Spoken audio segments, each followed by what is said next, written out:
আসসালামু আলাইকুম। আশা করি আপনারা সকলে ভালো আছেন। আলহামদুলিল্লাহ আমিও ভালো আছি। তো আজকে তো শেষ রোজা, শুনতেছি রোজা হবে 29টা 30টা হবে না।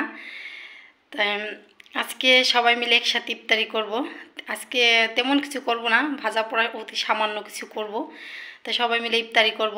আর টুকিটাকি কিছু ঈদের বাজার করে আনা হয়েছে, তো সেটাই আজকে আপনাদের সাথে শেয়ার করব।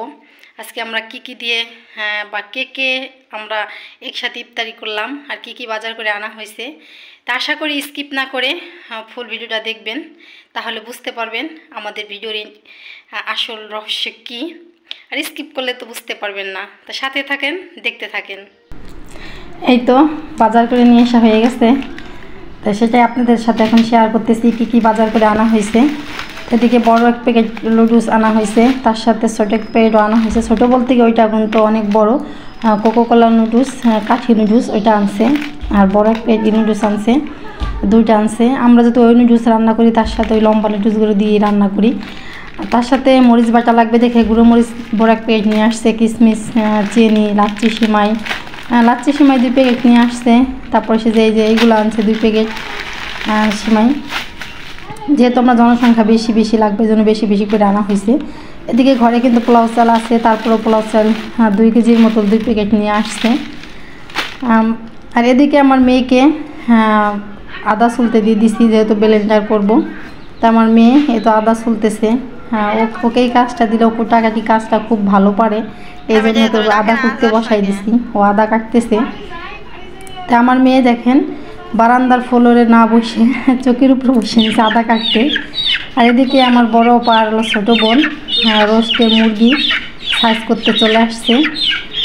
তা মুরগি ও একলা খুলতে পারতেছে না, হাত থেকে চলে যাবে নাকি, এই জন্য একটা আমার হাতে দিছে আর ওর হাতে রাখছে। এখানে রোস্টের মুরগি আছে মনে হয় 5টা না 4টা যেন, 4টা আছে রোস্টের মুরগি।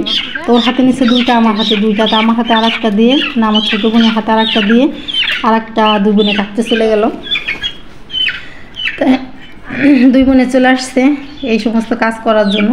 ঈদের দিন তো আর এই সমস্ত কাজ করা যাবে না, আগের দিনই করে এটা গুছায় রাখতে হবে। তো এদিকে আর একটা মুরগি আনা হয়েছে, এটাকে আমরা বলি কক মুরগি। এটা কক মুরগি জব দিয়ে বালতিতে রেখে দিছে। আর ওদিকে গরম পানিও কিন্তু চুলায় দিয়ে দিছে কক মুরগি পরিষ্কার করার জন্য। তো কক মুরগিটা তো গরম পানির ভিতরে দিয়ে, চাম আগের থেকে ছেলেবে না, গরম পানির ভিতরে দিয়ে তারপর পরিষ্কার করে নেবে। এদিকে কক মুরগি পরিষ্কার করার জন্য বসাই দিছে পানি।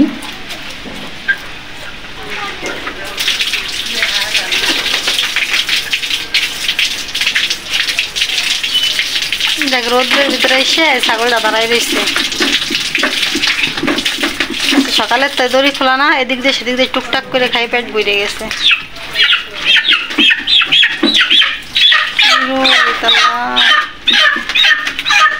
আর একটা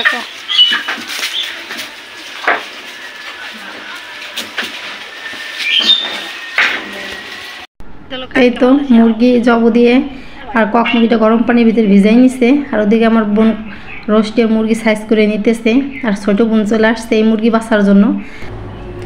আর গরুর মাংস ফ্রিজে রাইখে দেওয়া হয়েছে, আনার সাথেই। গরুর মাংস তো আর বাছা খোঁড়া লাগবে না, সেটা কাটার সময় একটু সাইজ করে নিলেই হবে, এই জন্য ওটা ফ্রিজে রাইখে দেওয়া হয়েছে। আর এদিকে এই যে এখন মাগরিবের আজান দিবে, ইফতারির টাইম হয়ে গেছে। আমার ভাই শরবত গুলাইতেছে সুপরের ভুষিত উপমার দানা দিয়ে। আজকে আমার ভাই রোজায় ধরে গেছে, দিন যাইতেছে না, শুধু এই কথাই বলতেছে। তো এদিকে ভাই শরবত গুলাইতেছে, গ্লাসে ঢালতেছে। তো এই টুকিটাকি ইফতারি নিয়ে বসে পড়ছি, আজকে সবাই মিলে একসাথে ইফতারি করব। যেহেতু ভাই বোন ঢাকা থাকে, আসছে এরা 2 দিন ধরে। আর এই কদিন তো আমরা একা ইফতারি করছি। তো এদিকে কিছু সিমাই রান্না করা হয়েছে, বড় একটা পাত্রে বাড়া হয়েছে, আর ইফতারিতে খাওয়ার জন্য ছোটো পাত্রে বাড়া হয়েছে। তো ভিডিও আর বেশি বড় করব না, এই পর্যন্তই। সবাই ভালো থাকবেন, সুস্থ থাকবেন।